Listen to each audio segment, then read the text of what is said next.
Abaya Hawa, Ishaya Hawasay, ang may likha ng ating buhay. Abaya Hawa. Happy Sabbath! Happy Sabbath! Tayo manalangin, yumuko tayo. Aba Yahawa, aming alhayang, sa araw ng Sabat ay sinasamba ka namin, pinupuri, at higit sa lahat, makikinig kami sa iyong salita na nagmula sa original na kasulatan na galing sa Ancient Paleo Hebrew Bible. Aba Yahawa, salamat po sa iyong pag-ibig, pagmamahal, at kung kami may mga pagkukulang minsan, ay salamat po na binuhos mo ang iyong dugo upang maghugas sa aming mga kasalanan at maging kaya-aya, karapat-dapat sa iyong harapan. Salamat po, Aba Yahawa, sa pangalan ni Masyaya Kihawashay na aming tagapagligtas. Yaman! Yaman! Okay, simula tayo agad. Nandito tayo, isang chapter lang talakayan natin. The Book of Jasher, chapter 17, will be our study. Ang aklat ni Haser ay Kabanata 17, ang ating pag-aralan. Okay. Simula tayo, wala si Pastora dahil may dalaw. So, solohin ko nun lahat. Ang aklat ni Jasher, Kabanata 17, at ng mga araw na yaon, sa ikasiyam na isang taon sa buhay ni Abram, ang mga anak ni Kitim ay nakipagdigma sa mga anak ni Tubal. Sapagkat nang pinangalat ni Yahawa ang mga anak ng tao sa ibabaw ng lupa, ang mga anak ni Kitim ay pumunta sa kapatagan ng Kanopia. At nagtayo sila ng mga lungsod doon at nanirahan sa tabi ng ilog ng Tibrio. At ang mga anak ni Tubal ay nanirahan sa Toscana. At ang kanilang mga hangganan ay umaabot sa ilog ng Tibrio. At ang mga anak ni Tubal ay nagtayo ng isang lungsod sa Toscana at tinawag nila ang pangalang Sabina. Ayon sa pangalan ni Sabina na anak ni Tubal na kanilang ama. At sila ay nanirahan doon hanggang ngayon. Okay. Ito si Kitim, anak ni Jaban to. Si Jaban at saka si Tubal ay magkapatid na ang kanilang magulang ay si Japhet. So, kumbaga, ito si Kitim, pamangkin lang to ni Tubal. Pamangkin to, tiyuin niya si Tubal. Okay, tuloy tayo. Verse 3. At ng panahong yaon, ay nakipagdigma ang mga anak ni Kitim sa mga anak ni Tubal. At ang mga anak ni Tubal ay natalo sa harap ng mga anak ni Kitim. At ang mga anak ni Kitim ay nagpabuwal ng 370 lalaki mula sa mga anak ni Tubal. At ng panahong yaon ay sumumpa ang mga anak ni Tubal na sinasabi, huwag kayong mag-aasawa sa mga anak ni Kitim. At walang sino mang magbibigay ng kanyang mga anak na babae sa mga anak na lalaki ni Kitim. Sapagkat lahat ng mga anak na babae ni Tubal ay magaganda ng mga araw na yaon. Sapagkat walang babae noon na nasumpungan sa buong lupa na kasing ganda ng mga anak ni Tubal. At ang lahat ay nalulugod sa kagandahan ng mga babae sa mga anak ni Tubal. At ang mga anak ng tao at ang mga hari at ng mga prinsipe ay labis na nalulugod at nagsikuha sila ng maging asawa sa mga araw na iyon sa mga anak na babae ni Tubal. Okay. So, pansinin natin, ang mga anak ni Tubal na mga babae ay magaganda. Magaganda. Very beautiful kasi mga apo yan ni Japit eh. Yung mga European, talagang maganda talaga sila. Maputi, matangos ang ilong. So, yan ang nangyari. Ngayon, tuloy tayo. Pero nagkaroon ng digmaan, natalo si Tubal, yung Tiyuin. Natalo sa kanyang pamangkin. At marami 370 lalaki mula sa mga anak ni Tubal ang nabuwal, yung natalo, napatay.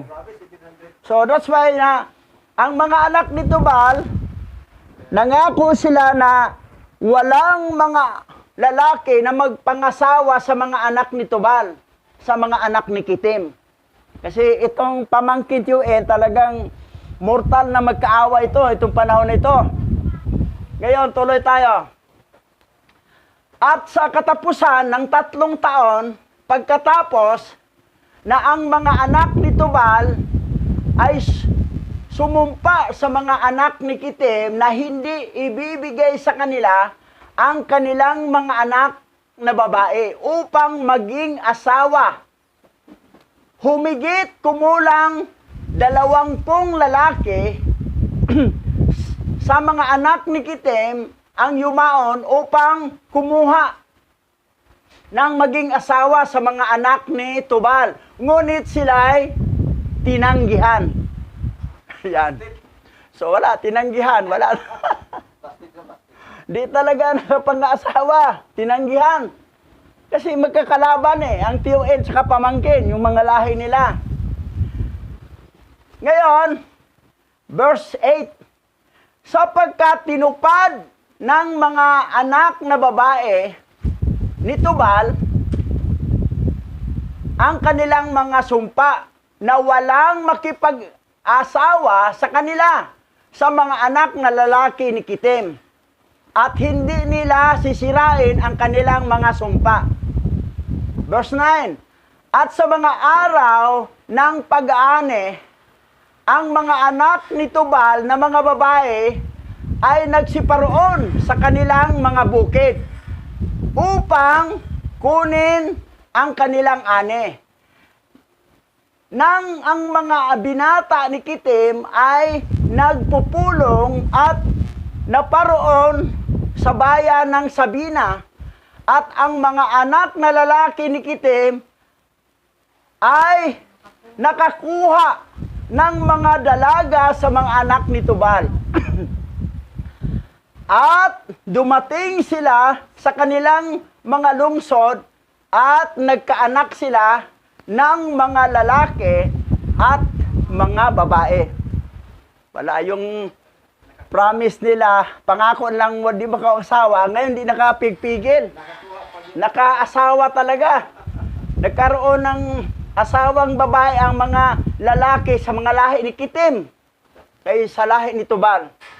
Pero mortal na magkaaway ito. Pero yan, nangyari Kasi yung pumunta sa bukid para mag-ani, inabangan.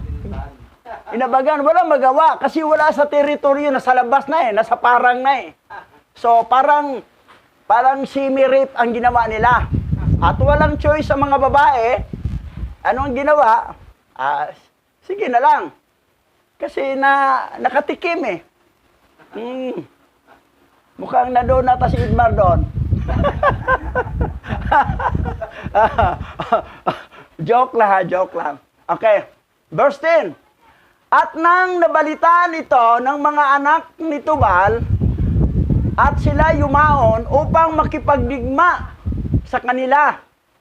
At hindi sila makapanaig sa kanila sapagkat ang bundok ay napakataas mula sa kanila. At nang kanilang nakita na hindi sila makapanaig sa kanila, sila'y bumalik sa kanilang lupain. Verse 11, at ang paglipas ng mga taon, ang mga anak ni Tubal ay yumaon at umupa ng humigit kumulang 10,000 lalaki mula sa mga bayan yaon na malapit sa kanila. At sila ay naparoon sa pakikipagdigma sa mga anak ni Tubal.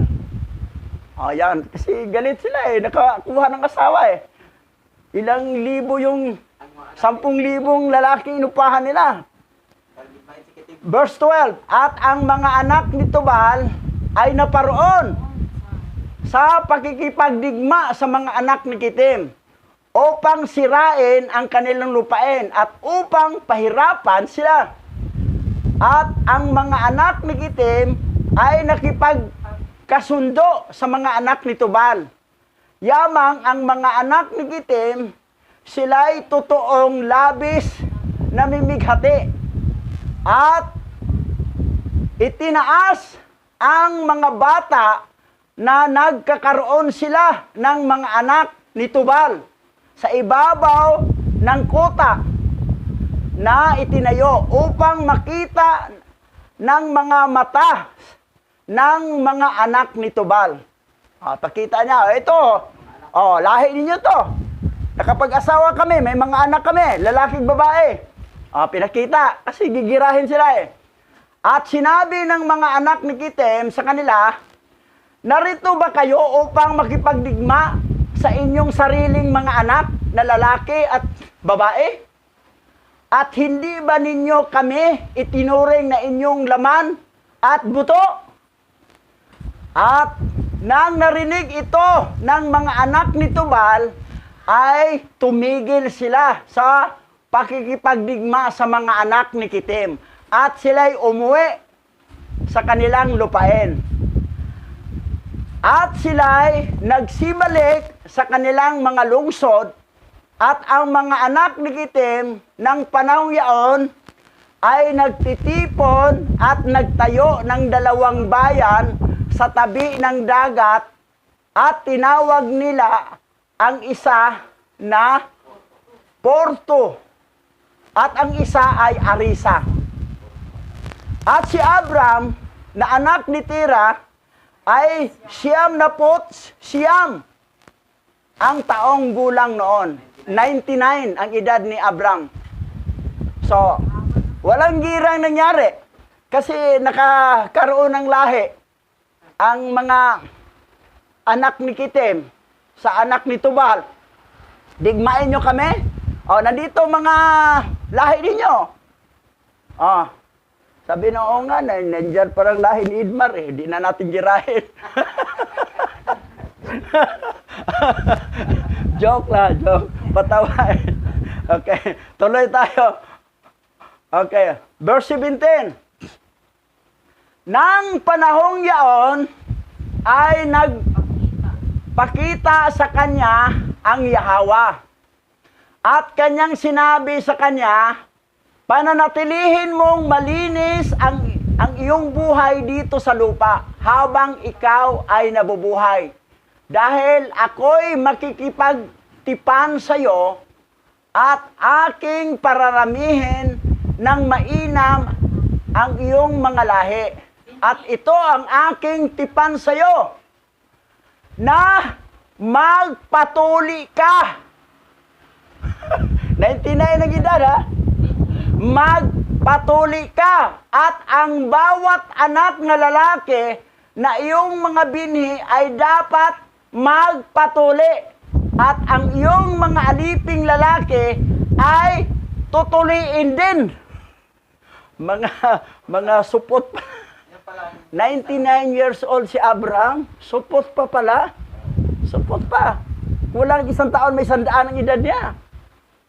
Eh, kayong mga bata-bata pa, patuloy na. Supot ba yan? Joke lang. Patawa lang tayo, para ni Mando. Okay. So, pero ang bili ni Hawa kay Abraham, sinabi niya, pananatilihin mong malinis ang iyong buhay dito sa lupa habang ikaw ay nabubuhay. Dahil ako'y makikipagtipan sa'yo. Kailangan talaga pala, laging malinis ang ating buhay. Hindi lang laging naligo, kundi umiiwas sa kasalanan. Yan ang ibig tukoyin. Hindi yung literal physical body na malinis. Okay na rin, 1 taon ka nang walang ligo-ligo.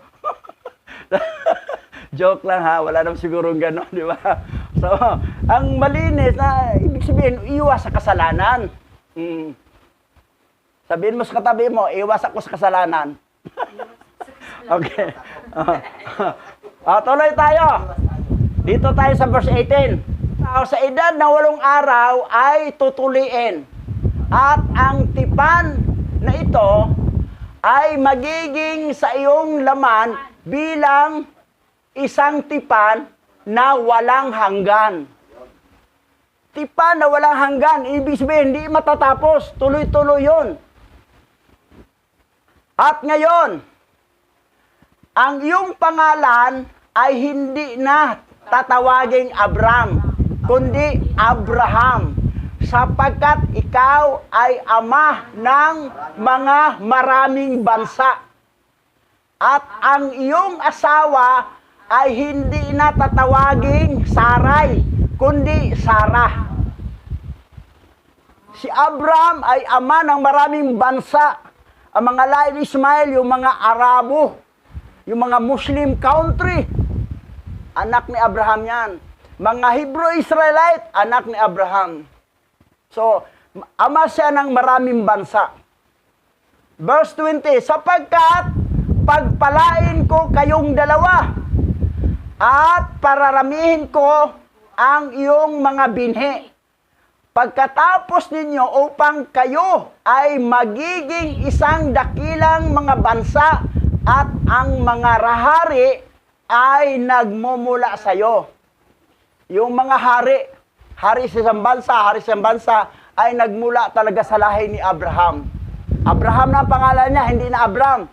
Ang Sarai, Sara na. Dito na, pinalitan nagpangalan. Meaning ng Abraham, ama ng maraming bansa. Yan, tuloy tayo. Ngayon, ito yung Bible na doctorated, ha? Dinoktor to ng Vatican Canon. Binago nila, giiba nila. Tuloy, napasama si Pablo. Sabi rito sa English mo na, behold, I, Paul, say unto you, that if ye be circumcised, Christ shall profit you nothing. Sa Tagalog, King James Version to, ito magandang balita Biblia. Sa Tagalog, narito akong si Pablo ay nagsasabi sa inyo na kung inyong tinatanggap ang pagtutuli ay wala kayong pakikinabang sa anuman kay Kristo. Dito tayo sa magandang balita, Bible. Ako si Pablo ang nagsabi sa iyo, kapag magpatuli kayo, binabaliwala ninyo si Kristo. Ibig sabihin, hindi tayo magpatuli. Magsupot na lang tayo, magpisot, para hindi natin mabawala si Kristo. Tingnan mo yung teaching, punta tayo sa original, i-compare natin.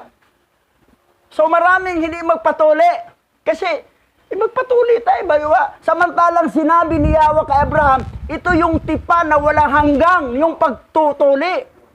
Walang katapusang tipan yun. Pero dito, di iba. Biro mo, doktrina ng galing sa Bible ng Vatican. Dito tayo sa original, ha? Ito original. Hebrew, Hebrew. Translated sa English. Hebrew translated sa Tagalog. Okay. Galatia chapter 5 verse 2. Narito ngayon, ako si Pablo ay nagsasabi sa inyo, kung ikaw ay tuli, ikaw ay sumusunod sa halimbawa ni Masyayak na si Yahwasay dahil siya ay tuli. Galatia 5:2 ha. Tama-tala dito ha. Di ba? Galatia 5:2. Galatia 5:2. Ito yung Bible ng Katolik, ng Vatican. Ngayon, dito sa original, Galatia 5:2. Pareho. Pero ito, original Bible to. Hebrew, translate sa Tagalog. Hebrew, translate sa English. Sa English tayo. Kayong nanonood sa YouTube channel ha. Here now, I tell you, if you are circumcised, you follow the example of Masyayak Yahwasay because he is circumcised. Sa Tagalog, narito ngayon, ako si Pablo, ay nagsasabi sa inyo, kung ikaw ay tuli, ikaw ay sumusunod sa halimbawa ni Masyayak na si Yahwasay dahil siya ay tuli. Kung magpatuli pala tayo, sumunod tayo sa halimbawa. Hindi yung sinabi sa isa na magpatuli ka, mabaliwala ka tuloy. Parang giingkaro siya, huwag na kayo magpatuli. Alam mo na mabaho yung tik-tik eh. Gusto siguro may baho. Okay, tuloy tayo. Okay. Ngayon, tingnan natin. Natuli ba talaga si Masyayak Yahwasay? Lucas chapter 2, verse 21. Original Bible to ha. Nang 8 araw ay tinuli ang bata at ang kanyang pangalan ay Yahwasay. Ito ang pangalang sinabi ng anghel bago siya naglihi. Ang pangalan talaga ng Savior, Yahwasay, hindi po Jesus. Kasi kailan lang nagsimula ang salitang letter G na giimbento ni Giorgian Tricino? 1524 AD. Ito pinanganak ko, 3 BC pa. Pangalan, Yahwasay. Kung ang mga tao kasi wala talagang knowledge, meron pa namang hager ni BBM yun eh. Pero pastor yan. Si ano yon? Pangalan niya, Sangkay. Wala.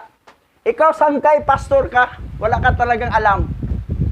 Kailan lang ba ang letter J? Sabi mo may natuklasan sa mga allegorical sa Israel na mayroon doon Jesus Christ. Ano Jesus Christ? Wala pang letter J, tapos Jesus Christ. Wala talaga. You are very ignorant. That's why sinabi ng Hosea chapter 4 verse 6, my people was destroyed because lack of knowledge. Napahamak ang aking bayan dahil walang kaalaman. Sangkay, magkanong tinanggap mo sa bayan ni Lisa? Pira-pira lang pala ang dating. Tingnan mo anong takbo ng mundo, anong takbo ng bansa, kawawa ang bansa natin. Yung ginipinsahan mo, isang drug addict na presidente. Sa in other word, bangag. Sabi niya, katatanim lang, nag-ani na tayo. Mayroon bang gano'n? Katatanim lang, tapos nag-ani na. Tingnan mo talaga, tulirong otak. Kasi nag-cocaine kasi. Ito namang atin niya, konsentidor. Wala talaga sa puso sa taong bayan. Ang puso niya sa kanyang pamilya lang. Sorry, dahil ako'y nalungkot sa bansang Pilipinas. Ang daming naghihirap na Pilipino ngayon. Puro budol ang ginawa. Ngayon, original, walang pangalang Jesus Christ nga natuklasan sa mga scientist na mga algebraical noong unang panahon na nakita nila na, uy, Jesus, anong Jesus? Kailan lang na lumabas ang letter G, 1524 AD. Wala talaga eh. Alam ko, hindi talaga nag-research. Parang gaya-gaya po tumaya na lang kung ano yung tinuturo ng mga... yung nakatira sa Israel, hindi naman totoong Hebrew-Israelite yan, piki. Mga lahi ni Esau yan, nakambal ni Israel, na silang nag-angkin. Mga Edomites yan. Yung mga Netanyahu, mga tao ng Netanyahu. O, tuloy tayo.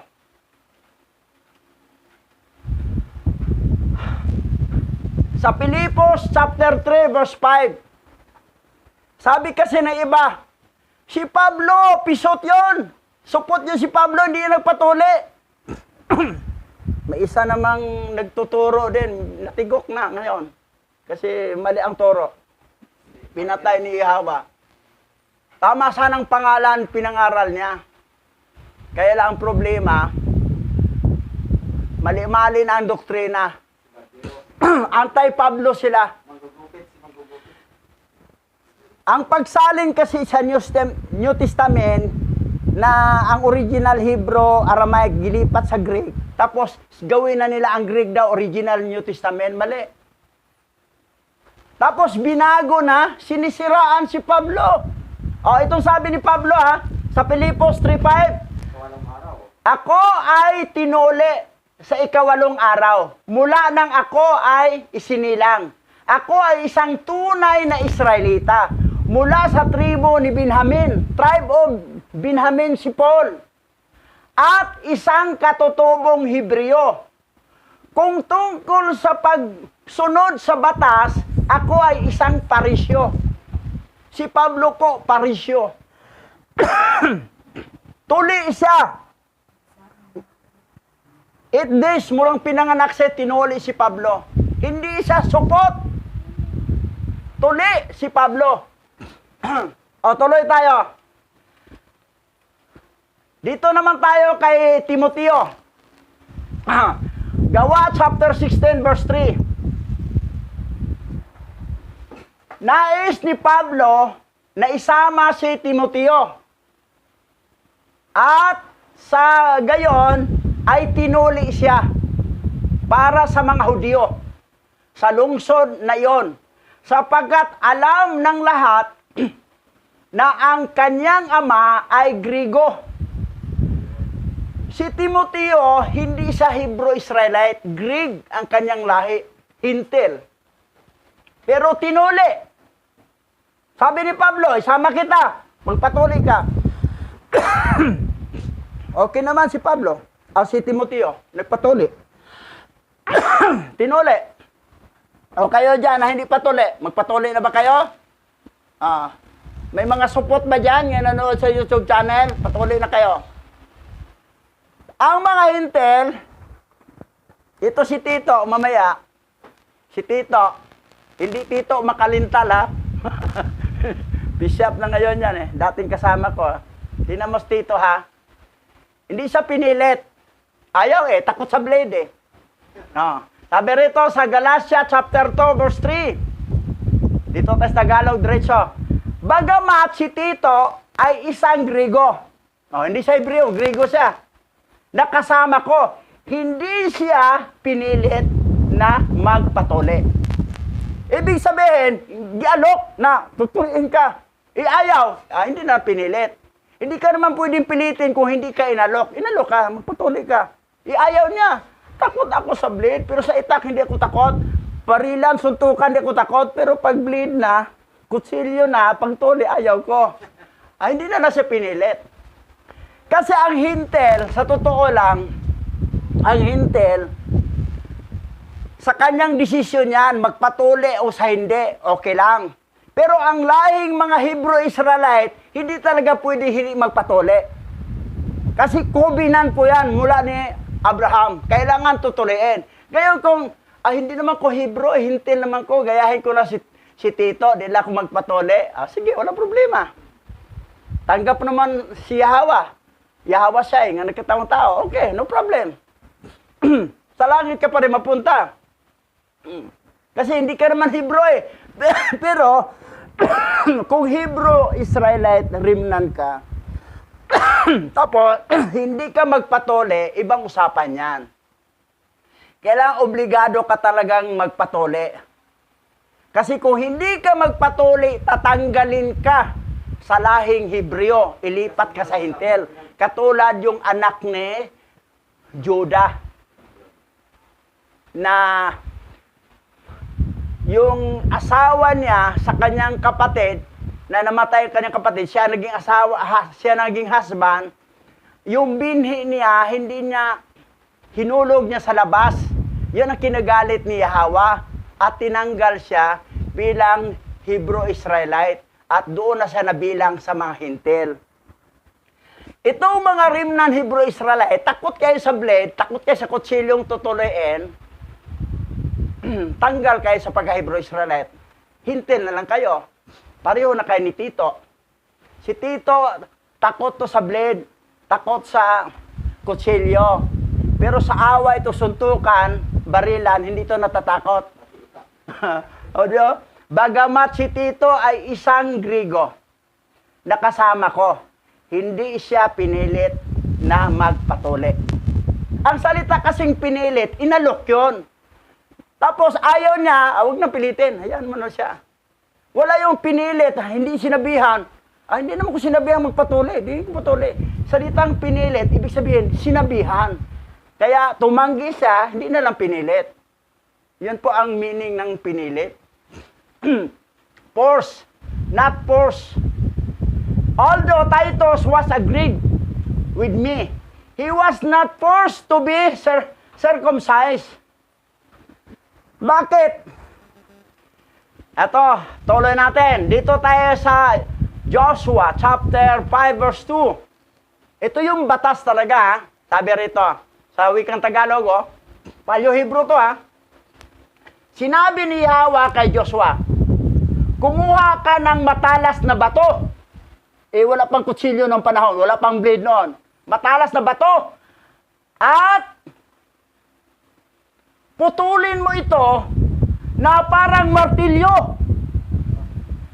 At sa lahat ng lalaki sa Israel, tuliin mo ang mga hindi pa tuli.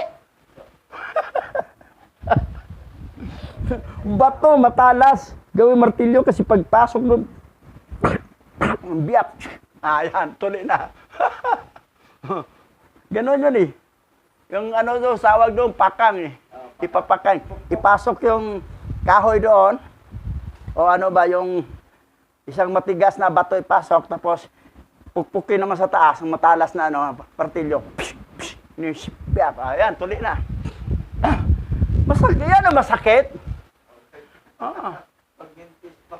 Ako naman, naalala ko, yung pinatuli ako ni Papa, sabi niya, sa doktor kita ipatuli. Kasi walang sakit, anesthesia. Yun ay anesthesia eh. Pag gano'n, wala akong naramdaman. Sabi ko, Dok, tapos na ba? Tapos na. Wala akong naramdaman. Naka-anesthesia eh. Pero pag wala anesthesia, aray ko. Maramdaman mo na sakit pag ma-expire na anesthesia.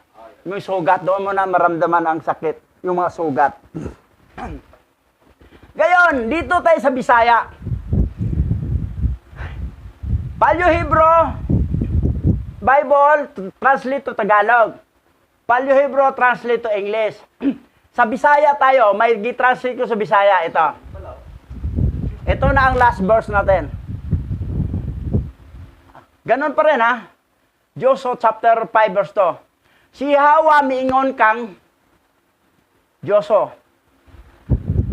Pagkuha og hait na nga bato, og putla sama sa martilyo. Og ang tanang lalaki sa Israel, tulion nimo ang pisot. Tuliin nimo ang pisot. Kung sino mga pisot na mga Hebrew Israelite, tuliin mo. Sino? Mga Israel, mga lalaki sa Israel. Kasi sa Israel, compulsory talaga magpatuloy. Patuloy kung lahi kang Hebrew Israelite. Pero kung hintil ka naman, ayaw mo, hindi ka pilitin, katulad kay Tito. Pero si Timoteo, hintil naman, nagpatuloy naman si Timoteo eh. Hindi naman siya takot sa blade at saka sa kutsilyo.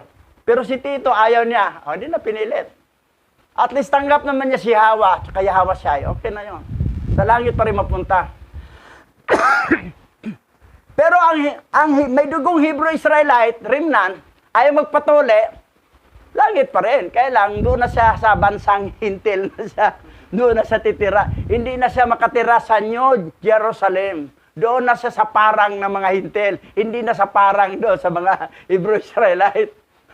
Kasi hindi nagpatuli eh. Takot sa blade eh. Pero pag suntukan, barilan, itakan, hindi natakot. Pero pag ano na, kutsilyo na, para pantuli, at saka blade, ayaw, takot. Gusto siya manatiling pisot. Okay, tapos na. Okay? Tayo po'y dadako sa panalangin. Pastor Buddy ang manalangin. Aba Yahwa, aming alahayam, sa pangalan ni Yahweh, una sa lahat, purihin ka at pasalamatan at itaas sa iyong banal na pangalan, Yahwa, aming alahayam. Sa oras pong ito, kami po'y nagpapasalamat sa iyo o sa lahat ng panahon. Purihin ka at pasasalamatan sa lahat mong kabutihan. Salamat po na idinako mo ang aming mga kapatiran dito sa lugar na to. Salamat din po sa kahit saan mang sulok o lupalop sa buong mundo na nakakita o nanood sa pangangaral na to. Hipuin mo po ang kanilang mga puso. Dahil alam po namin walang imposible sa ikaw ang may likha ng langit at lupa. Higit sa lahat, ikaw ang nagbigay ng aming buhay. Aba Yahwa, aming alahayam. Kung saan man po ang aming mga kasama na wala dito, wag mo po silang pababayaan. Gabayan mo po sila, patnubayan na maitama po ang ilang magawain. Sa pangalan ni Yahweh, pagpapuri, pagpasalamat, kasama aming kahilingan ay parating po namin sa iyo. Sa matamis sa pangalan ni Yahweh, maraming salamat po. Yaman, yaman at yaman.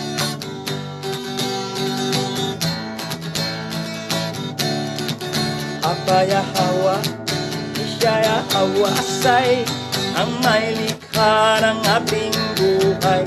Aba Yahwa,